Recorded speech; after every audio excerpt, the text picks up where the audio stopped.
Hi guys, James at RampantLionReviews again for you today with another beer review. For this one we are going to head over to America once again, and we're going to return to a brewery that has featured on the channel a number of times before, but this will be my first dedicated review to them, so I think that's quite exciting. And this is also a type of beer that I've really grown to love over the last little while, so should make for a good mixture actually. For this review then, we are going to go to the state of New York, to Brooklyn specifically, and we're having a look at another beer from Kings County Brewers Collective. So this one is called Light the Lightning.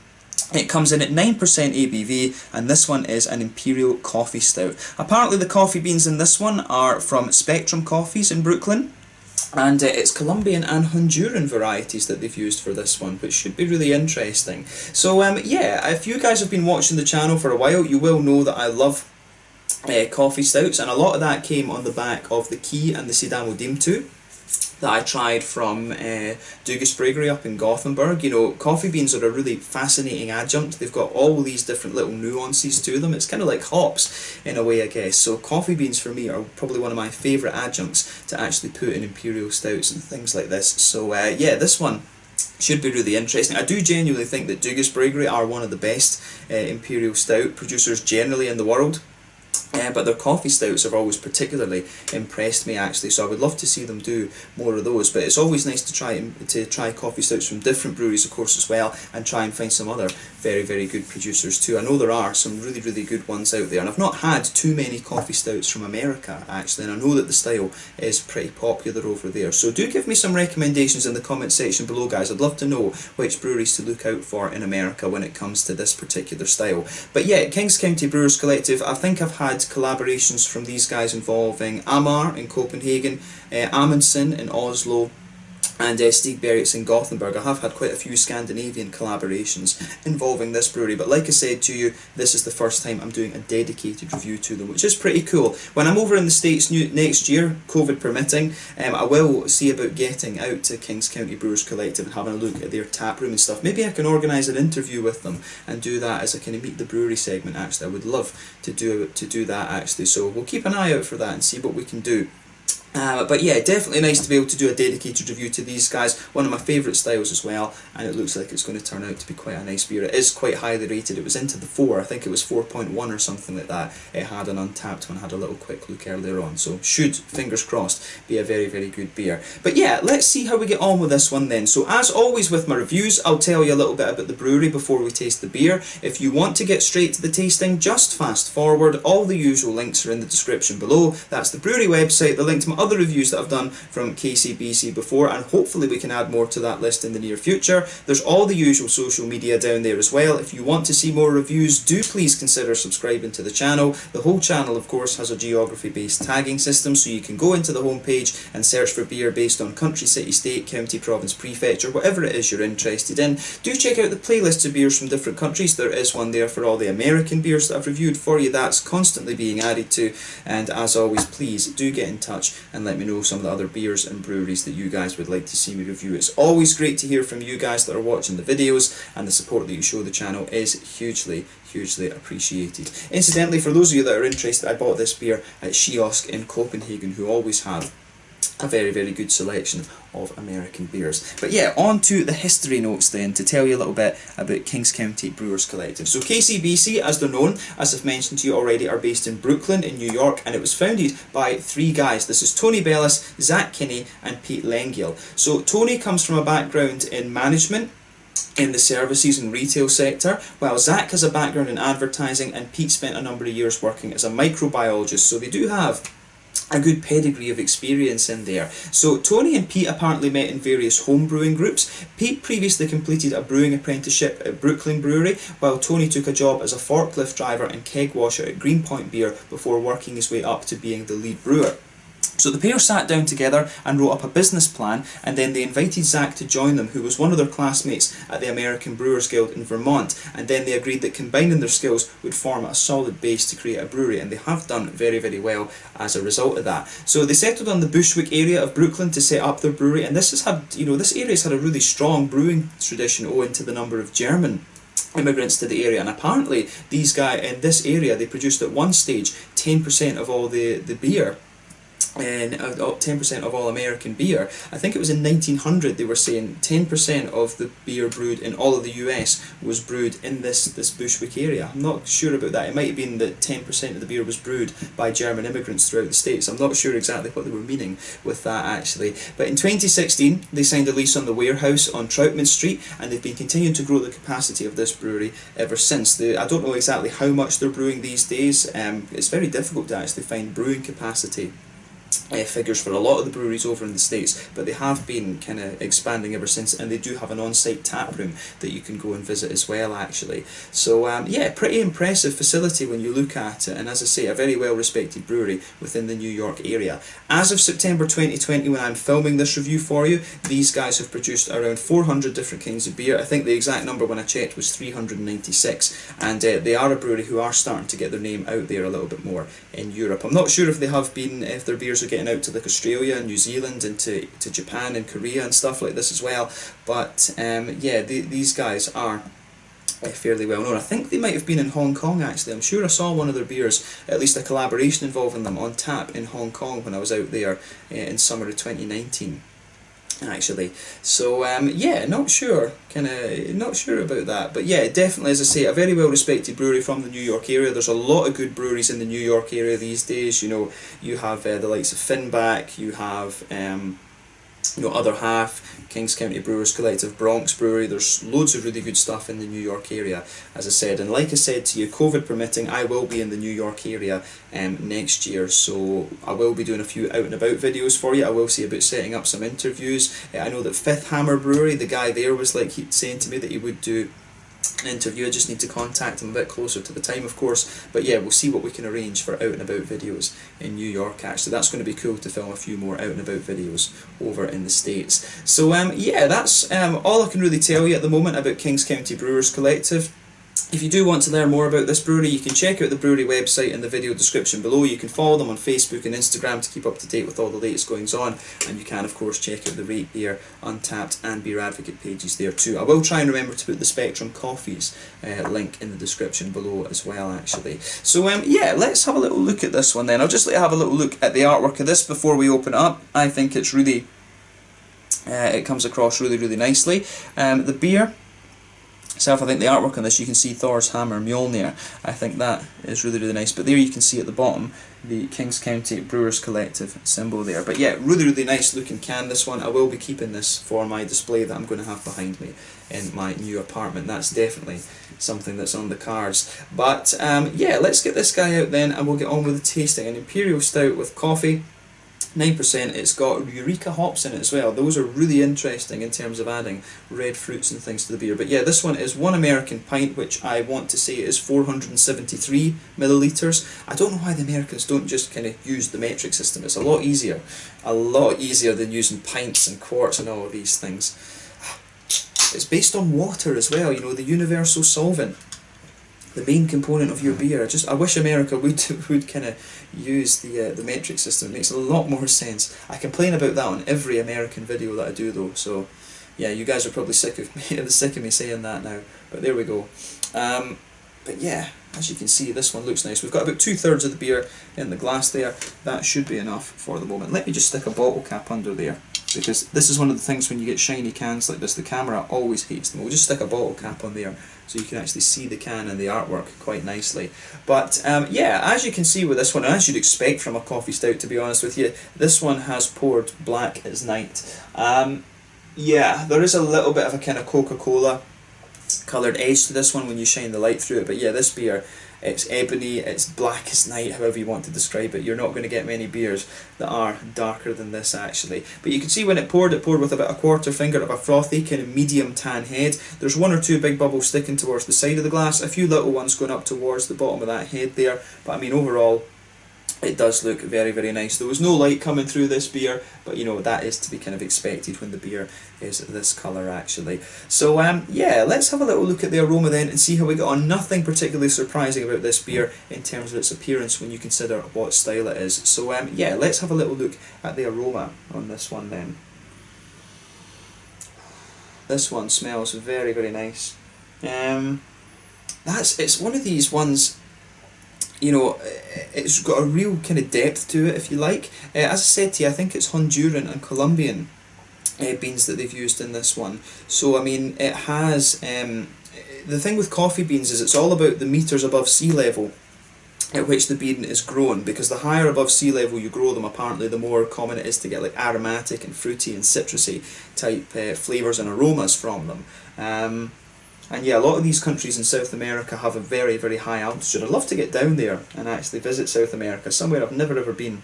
But yeah, the aroma from this beer is lovely.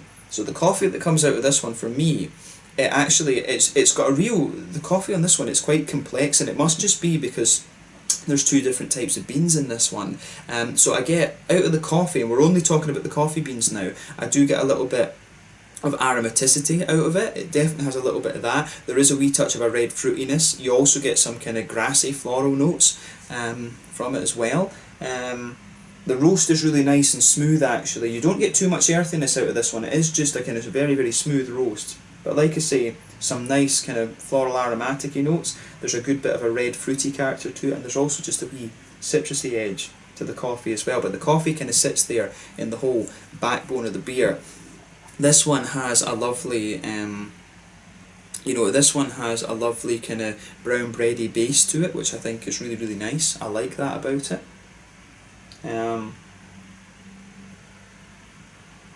Yeah, the aroma out of this base. How do you say? The aroma on this beer is really, really, really lovely. As I say, you've got a nice kind of brown bready base to it. You've got a good bit of chocolate in there as well. I'd say that it's about 50-60% cocoa. It's got a little bit of milkiness to it, but a little bit of the kind of more roasty, toasty kind of, cocoa bean thing to it. But yeah, it's got a nice, this one, it's really interesting this, because you do have that kind of nice kind of brown bready, rye bready base. There's a bit of a bread crusty quality to it. You've got the chocolate kind of sitting in there. You've got the coffee kind of infused into that whole kind of bready base. And then you've got a little bit of brown sugar coming out of this one. I do get a nice kind of toasty caramel note out of this one. It does have a degree of sweetness to it as well actually, so you do get a little bit more of a kind of oily caramelly note in there as well. There's a few kind of nutty aromas coming out of this one. Yeah, there's a few kind of nutty aromas coming out of the beer, a few little woody things as well. And yeah, a few kind of nutty and woody things. So those are quite minimal, to be honest with you. But yeah, a lot of the depth to this beer really is in the malt base there, which is kind of what you'd expect. On the hoppy side of things, there is a little bit of earthiness to this one. You can pick up one or two little hints of floral character, but I think most of that has kind of dropped away. It does have a nice degree of grassiness to it, and you're getting some lovely red fruity notes, I think, which I suspect some of which will come from the coffee beans, but quite a bit of it will come from the Eureka hops. Eureka hops have a lovely kind of blackcurranty, blackberry-ish note to them, in my experience, and you get that in abundance at the front of the nose. Yeah, black currants, blackberries. There's a few things like a kind of, you might get a little bit of a kind of figgy, plummy note out of it as well. It does have a bit of that slightly softer red berry fruit sort of thing. Yeah, I'd say that there is a wee bit of a figgy note to this one, but the fruitiness in this one really leans towards that slightly stronger and juicier blackcurranty, blackberry type thing. But yeah, maybe there's one or two little plummy notes in the back there. But yeah, blackcurrants and blackberries all the way on this one, with just a little bit of fig in behind it in my mind. So yeah, take a little bit of time and enjoy the aroma of this beer before you get stuck into it. I think this is a really nicely done beer, and yeah, I think the aroma of this really down to a T for me. A very smooth, it comes across as a very smooth Imperial Stout from the aroma. But yeah, half the experience with craft beer is always the aroma. Take a bit of time and enjoy that. But we're going to have a taste of this one now. So this one is the Light the Lightning, a 9% Imperial Coffee Stout with Colombian and Honduran beans from Kings County Brewers Collective in Brooklyn in New York. Let's get stuck into this one. Sláinte, skål.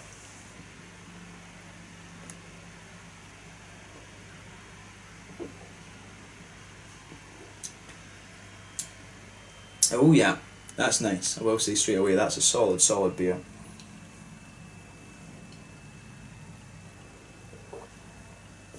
The other thing to note about this one, I would say, is that this is one of the lighter alcohol Imperial coffee stouts that I've come across, in fairness. You do have to remember that. Quite a lot of the ones, I think the ones that I had from Dugas are normally about 10%, and this one actually feels very clean and almost very light in its mouthfeel compared to the other ones. But that, in fairness, you do have to consider the Scandinavian Imperial stouts are, I think, quite a bit thicker even than this. I've maybe had ones that are as thick from Scotland, in fairness. I would say that I think the American Imperial stouts are a little bit thinner in the mouthfeel than the European ones are, in fairness. I think the ones that we get over here, the ones that are brewed over here, they tend to be a little bit more, they tend to be a little bit more kind of just thick and oily in the mouthfeel. The American ones are a little bit just more kind of smooth and clean, almost.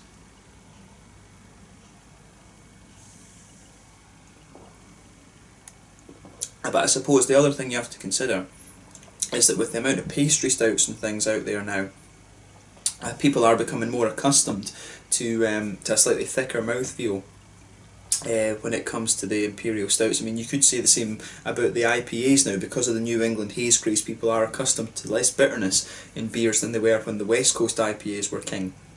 But yeah, I will say, this is a beautiful, beautiful beer. I really like this one. This has got a nice kind of roasty, it really has a nice roasty edge to it. Actually, this one really is different from a lot of the coffee stouts that I've had before. As I said, I've not had too many coffee stouts from over in the States, and to be honest, I couldn't remember what the last one I had was. Probably something from the likes of Cigar City or something like that. We get a lot of their beers actually, or maybe, you know, the likes of who else? I'm trying to think who else I had. It might have actually been Modern Times that I had a coffee stout from, because they've got a whole. They're basically a brewery and a coffee roastery, actually. They've got some really, really nice stuff. But yeah, this is a lovely beer, this. So thumbs up to Kings County Brewers Collective. I'd love to try a few different styles from these guys, you know. One of a West Coast IPA, a New England IPA, maybe a sour or something like that. A lager as well would always be interesting. I love trying different styles from the same brewery just to get a feel of what they're all about. But yeah, this is lovely. I will say to them straight away, this is a lovely, lovely beer.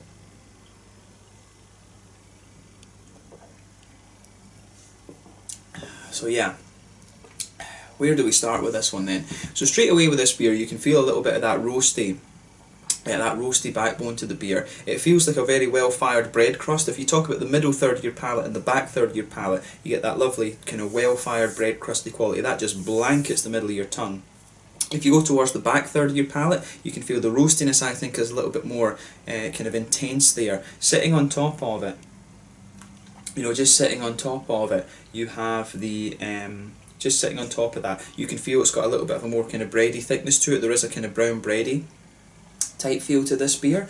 You can feel a few, more, kind of, there's almost a little touch of a kind of spicy note out of it, but I think some of the earthiness, the coffee does kind of sit there as well, and you get more of the earthy, kind of roasty things out of the coffee as well. So yeah, the back third of your palate is a little bit more darker and bitter, I think, than the other things than the other parts of the beer. So yeah, this one I think is really quite nice. So yeah, that I like that, the fact that this beer does have a bit of a roasty edge to it.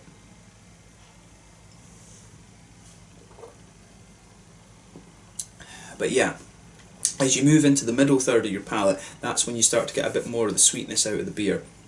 I really find that you get a bit more breadiness. This one, it's not thick, it does actually just feel a bit smooth, but in the middle of your palate there, the coffee starts to get a little bit smoother. You get a few more of the kind of aromatic notes coming out of it, and that kind of forms the roasty bread crust, and then the sort of more aromatic elements of the coffee. They kind of sit there and form the backbone of the beer. But on top of that, I think you get quite a bit of brown sugar out of this one. It's quite it does have a little bit of a toastiness to it. It's almost like you've got a little kind of circle on top of in the middle of the palate. So you've got the little circle there. In the very centre, it's almost very kind of sweet and almost very slightly oily in terms of the brown sugar. But then as you move further out towards the edge of that circle, on top of the coffee and the bread crust, like I was saying, it does get a little bit more kind of like a toasty brown sugar. Actually, I really like how all of that goes together. So yeah, the way that that features is really nice. When you go to the very centre of your palate and then move forward, you do get a bit of a kind of nutty quality to this one. If you go to the front corners of your palate, then move diagonally back, I think there's a few kind of woody elements to this beer as well. It's almost got a wee touch of a leatheriness that develops to it in the aftertaste as well, which is quite interesting. This is why I love coffee stouts, because they always have a hell of a lot of depth to them. And so, you know, you're getting some the coffee notes that you get with this. You get a bit of aromaticity out of it. You can feel an almost slightly citrusy and red fruity note kind of evolving out of the middle of your palate as well. There is just a wee bit of that the further you go into the aftertaste with this beer too. This beer I think is more about the aftertaste than, you know, actually having the liquid on your tongue, if you like. The aftertaste you get with this beer is absolutely lovely. So, you know, well done to KCBC for this. I think they've got a solid beer here.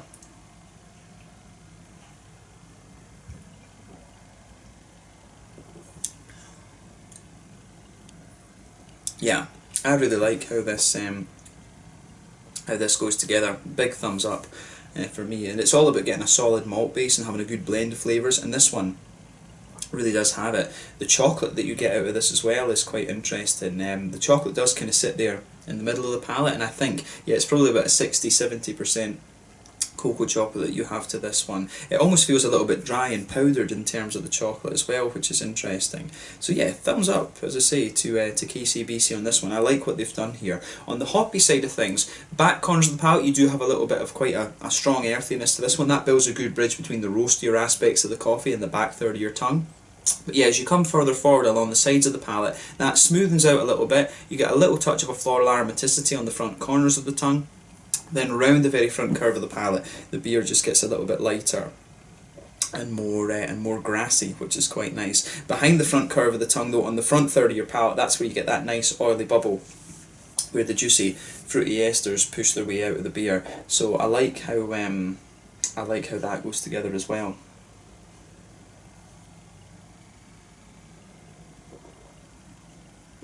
But yeah, it's all about the red fruits in this, and that's Eureka down to a T.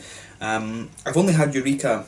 I don't know how common it is. I think it's used a lot more by American breweries, I think, than it is by European breweries. I think a lot of European breweries tend to use Northern Brewer from Germany, which is a very popular hop to use in Doppelbock. Some of them might also use Bramling's Cross from England, which is used in a lot of English barley wines. But yeah, there's a few other ones. I think you can use Magnum stuff to get a little bit of red fruity character. Simcoe as well can behave really interestingly if you put it in dark malt bases like this, and it gives you a lot of really interesting red fruits. Quite popular in black IPAs actually. But yeah, Eureka, I think the berryness that you get out of this is quite distinctive. Williamette is the other one from the States. But yeah, the berryness that you get out of this beer is really nice. It's got a very kind of oily berryness to it, and you'll get that right on the front half of that front third of your tongue, if you like. You get that lovely oily berryish quality coming out of it, which is very, very nice. A bit behind that, if you go a little bit further back, it gets a little bit more kind of figgy, and there's maybe just a little touch of plumminess towards the very back of that kind of front third of your palate as well. But it's really the black currants and blackberries are very kind of prominent, I think, on the fruity side of this beer. But yeah, this one, it's lovely. It really is very, very nice, this one. As I say, there are a few things that make this different from the European coffee stouts that I've had before, but this is still very nice. So on that note, let's move to the mouthfeel, because I think this is where the beer really is a bit different from what I've had before. So yeah, for me, this beer is it's kind of at the top end of mid-bodied. The carbonation is very smooth. It does have a sort of kind of silky mouthfeel to it, to be honest with you. It's got a lovely kind of silky mouthfeel to it. And as I said, the ones, I just in my experience, I've always found that the American Imperial Stouts are not quite as thick as the European ones are, at least. But then again, in Scandinavia, I think that the Imperial Stouts are particularly thick.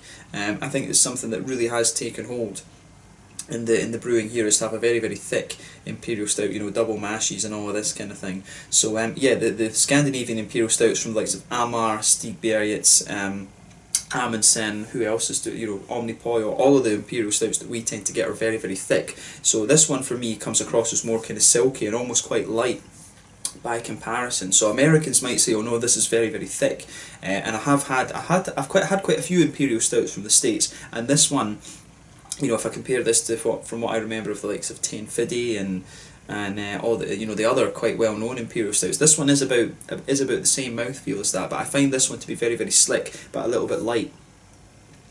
By the sort of Scandinavian standards, if you like, but that's not a bad thing. It's not a bad thing.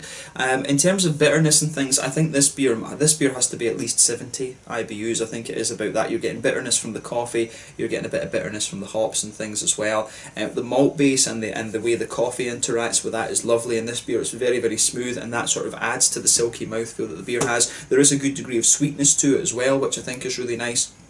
As I say, good little bit of bitterness, and the fruits. I really like I have to admit, I think I've not had Eureka all that often, but I think it's a hop that I really would love, pardon me, to experience a little bit more. We know Williamette. Williamette is quite a well-known hop over here, but I actually would love to try I'd love to try Eureka in an IPA. I think that would be really interesting to see how it holds up in like a single hop New England or a single hop West Coast IPA. So if you do know any IPAs that in Europe or in the States that have Eureka in them, I would love to try something like that, because this is a hop that I've only ever had in dark beers as far as I can remember. But yeah, this one, I think it's a beautiful beer. This one is compared to what the European ones have had, a little bit lighter in the mouthfeel, a bit lighter in the alcohol as well. Quite a few of the European ones tend to be about the sort of 10 or 12% actually, so at 9% this one's a bit lighter. That might also kind of be another reason for the kind of slightly lighter mouthfeel that the beer has, but nothing wrong with that at all. So yeah, a lovely, lovely beer, this one, the Lightning. 9% Imperial Coffee Stout from Kings County Brewers Collective. I think this is a lovely beer, and I'm glad that I spotted this one. I actually have a feeling that I might have bought the last can of this that they had in Kiosk. It was either one or, I think it might have been just 1 or 2 cans that they had left. I think I might have got the very last can of this from Kiosk in Copenhagen. So yeah, that's been really cool to do my first dedicated review to Kings County Brewers Collective. Like I said, this is a brewery that I plan to go and visit when I'm over in the States next year, COVID permitting. So yeah, it's been really cool to do my first dedicated review to these guys, but you will hopefully see a few more next year. If we can, we'll try and do a few before that as well. But yeah, been awesome to review this one for you. The Lightning, a 9% Imperial Coffee Stout with Honduran and Colombian coffee beans from Spectrum Coffee in Brooklyn from Kings County Brewers Collective. Awesome stuff. Really like this one. So yeah, let's leave it at that. Thank you again for watching my beer reviews. Until the next time, please like, subscribe, share, all the usual YouTube stuff. Let me know your own thoughts on this beer in the comment section below. Let me know what your favourite beers are from Kings County Brewers Collective as well. We will return to this brewery at some point in the fairly near future, most likely as a collaboration, because they are doing a lot of collabs with different breweries around Europe. But yeah, been really cool to do this one for you. I hope you guys enjoyed it, and I will catch you guys very soon. The Lightning Imperial Coffee Stout at 9% ABV from Kings County Brewers Collective in Brooklyn, New York. Slàinte, skål, cheers, and thanks for watching.